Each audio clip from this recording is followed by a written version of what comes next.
Hey everybody, welcome back to another video. I hope you guys are having a great day. Today I'm going to be talking to you guys about some Crested Gecko stuff. And basically what I wanted to cover in this video is why baby Crested Geckos are important. Now this is going to be kind of a little bit of a mix of things. I'm going to be going back and showing you guys some old photos, some old footage, some new footage and stuff like that. I thought it would be interesting to take a look at some of my baby Crested Geckos and how they looked about a year ago versus how they look now.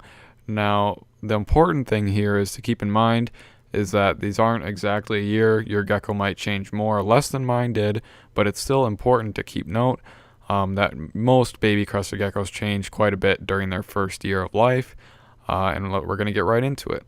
I wanted to show you guys how much my baby Crested Geckos changed, so that if you're thinking about buying a expensive Crested Gecko for yourself as a breeder or a pet, that you might be able to find a better deal if you buy a baby.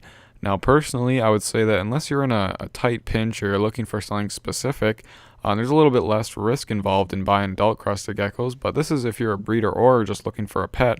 Like, for an example, let's say you're looking for something, you're looking for a red patternless Crested Gecko, right? So your adult red patternless Crested Gecko is probably going to be anywhere from $200 to $300, somewhere in that range, maybe more, maybe less, depending on where you're buying it from. But let's say it's just $200, right? So your $200 patternless red adult could have been a baby that you could have gotten for maybe $50 or $70 or anything less than $200. You're still saving yourself money because all that you have to do is raise it up. What I'm trying to say to you guys is if you're looking for a pet Crested Gecko and you're looking for something a little more cool, a little bit more different, kind of how I was in the beginning, it's not necessarily a bad idea to buy a baby instead of jumping straight into an adult. Yeah, buying adults is nice because they're already full grown. You don't have to raise them up. It's a little bit easier to care for an adult. They're not as fragile as the babies are. But you're going to end up probably spending more money than you would have if you would have bought the same kind of baby. A good example of this is if you go on, like, say, Pangea's website or pretty much any website that sells Crested Geckos, and you look at how much they're asking for a adult Crested Gecko and then look for a similar looking baby and see how much they're asking. Usually it's half or less. Now, if you do a little bit of digging around, you do a little bit of work, you can find some really nice Crested Geckos that are going to grow up into some really amazing Crested Geckos. A good example I always give is JB's Crusties. I always just use this one because I've had good luck there, and I think she has really good prices. You look at some of her geckos, and like some of those are going to be a couple $100 when they're full grown. So you could buy those for a couple $100, or you could say buy them for $100 and spend maybe $10 on food in a year and a cage and all that, and save yourself $300 or however much the adult gecko would cost. So I think it's important to keep that in mind. Today we're going to be looking at a couple of my geckos and just how much they changed and what they would have been if I would have had to buy them as an adult. And for this video I'm going to be using Lissa, Julia, and Draco, just because I've had them for pretty much the longest, I would say, and they kind of have changed the most. Lissa and Julia probably changed more than Draco, but that's kind of as expected.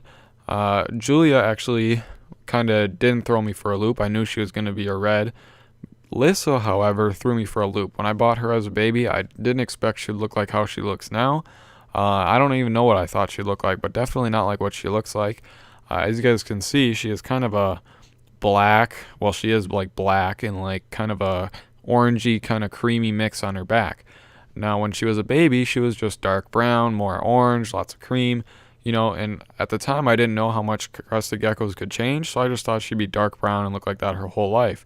Now that would have been fine because she looked cool back then, as you guys can see by the footage and the pictures here, but she looks even better now. So that gecko that I paid, I think, $90 for now is worth probably $200 or whatever.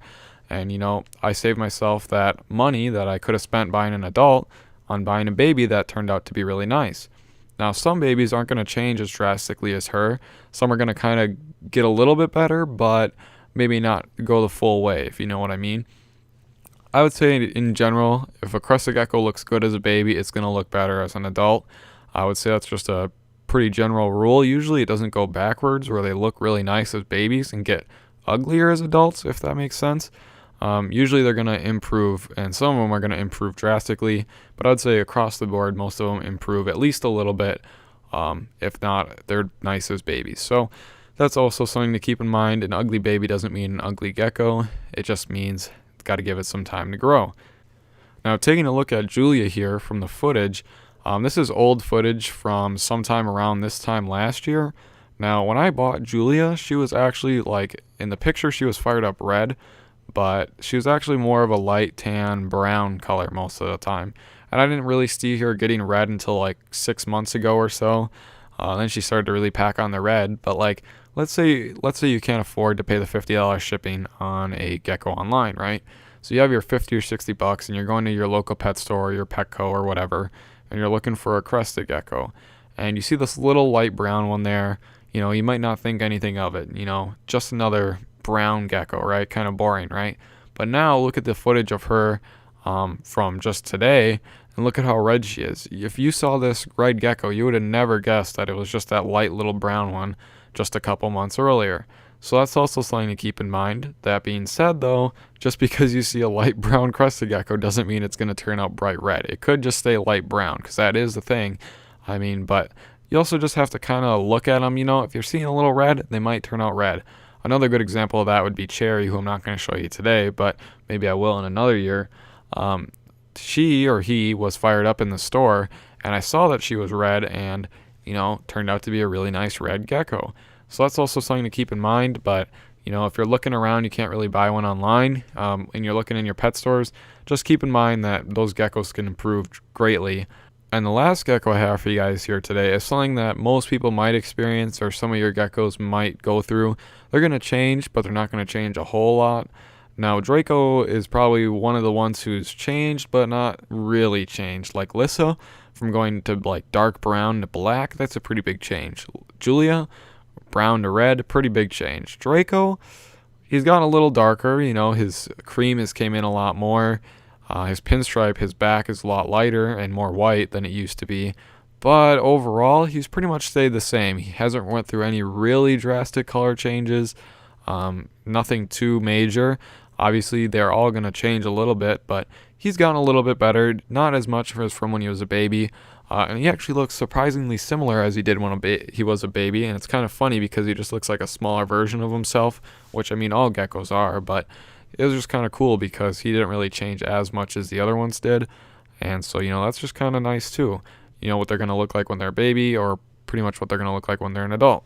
But the whole point of this video was, if you're looking for something unique or kind of special, whether you're trying to breed something or you're trying to just have a nice pet, you don't necessarily need to splash out and spend $400 or $300 or any amount of money like that on a crested gecko that you think is going to be really nice. I would say some of the nicest geckos I actually have were less than $100.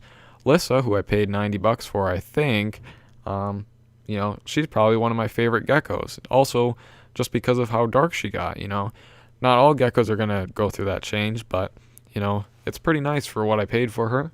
Some of my other geckos that were like $50, $60, $70 or whatever were also very cool. And I just had kind of the eye for it. I thought they might look cool, so I bought them, and sure enough, they turned out pretty neat. So, I would say that if you're looking for a gecko, just look at and see what you think it might look like in the future, and it may just go there. A good example is Rip Your Float. I'll put a picture on screen, if I can find one, of when he was a little baby, and then I'll put a picture of what he looks like now, which is he's still small, but he's like 10 more grams, so he's not as small. But anyway, I hope you guys enjoy this video. If you guys find any cool little baby crested geckos at a store or online, let me know down below in the comments. I'd like to hear your stories. Anyway, I will catch you guys in the next video.